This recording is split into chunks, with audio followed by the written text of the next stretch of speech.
Wengenza wetha ngenibekele nginamukele kuzonke indawo la kuzofunya khona le video kama Msizi aka inkosi wathi nima boqala kule channel siqinisekisa ucinisele subscribe athola zonke izinto engiyipostayo kuyona ke le channel sevelile WhatsApp ithase wase Northern Cape ngecala ke noma ke icala hlahlela next week lapha ezocela khona ibhayile waxabana ke noma wengane yakhe noma ke enezinyanga eziwu2 ke wasemphuca yona emva kwalokho ke wahamba nayo wase ke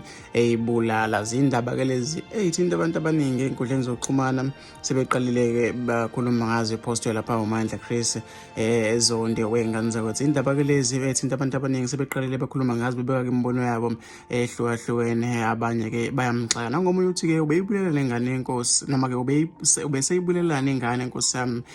ke ubunja ke obani nangomunye uthi kodwa nani bosisi ngiyanijaja mina kumqoma kanjani umuntu osabisa kwanathi ke singamajida simbuka futhi uthi ke izuvula wakho noma ukuthi wena ucabangani ke ngalolu daba.